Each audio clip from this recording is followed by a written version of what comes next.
Sa Davao City, bisan nag-ulan, dayon gihapon ang mga aktibidad alang sa pagsaulog sa adlaw sa pagkabanhaw dito sa San Pedro Cathedral.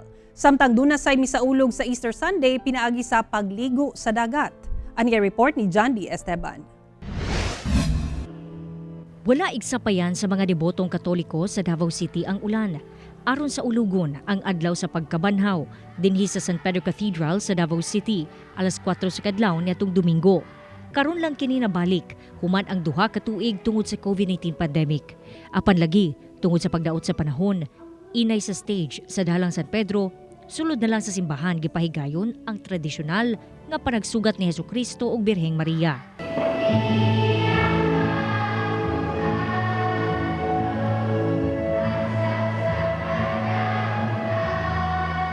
Mikanta usab ang mga bata nga nagmalaanghel ug nasaksihan ang pagtanggal sa itom nga belo ni Maria nga simbolo sa pagwagtang sa kasubo.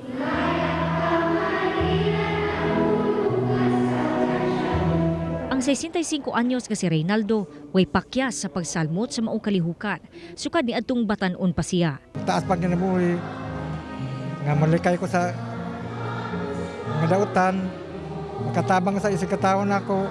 Usasab sa mitambong sa selebrasyon ang debotong si PUCP Commissioner Norman Baloro. This is really a manifestation of our faith in God na amid sa mga tribulations and mga experiences and challenges sa atong kinabuhi, we still have to be faithful and grateful every day. So the Happy Easter would be a celebration of our gratefulness to God. Samtang ang uban, midagsa sa mga beach ug resorts, sama dinhi sa Quaco Beach ato sa Easter Sunday, kung asa nagtapok ang magbanay, nagsugba og isda sa daplin, ug enjoy nga nagtugsaw-tugsaw sa dagat, labi na ang mga bata. Dinhi sa Quaco Beach, dagsa na kaayo ang mga pamilya, nga mga Davaoenyo, aron maglingaw-lingaw, maligo. Ang pipila kanila dinhi gisaulog ang Easter Sunday. Sabot-sabot may nga mag-happy week, tapok nga mga pamilya. Katag sarabaya po ni na may tabo. So katong pandemic no? Sukat-sukat pandemic, karon pa yun. Lingaw kayo wala dili mapalit ang kalingaw. Hashtag yung lingaw Panay unang higayon sukad pandemic?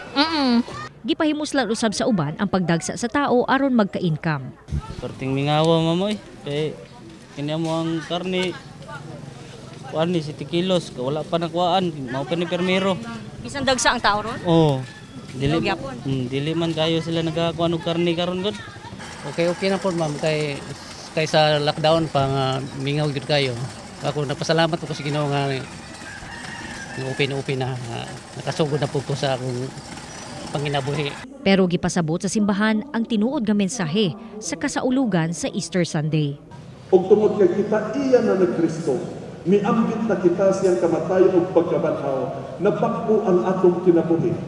Ug busa isip mga Kristiyano sa tong panahon karon, si San Pablo naghagit kanato yang atong kinabuhi kinahanglan mutanaw sa mga butang langitnon. Mututok kita ug manunod sa mga butang nga iya sa gingharian sa Dios. Ug dili ka magpaulipon sa mga butang niining kalibutanan. Kauban si Jojo Solarte sa kamera. Ako si John D. Esteban para sa One Mindanao.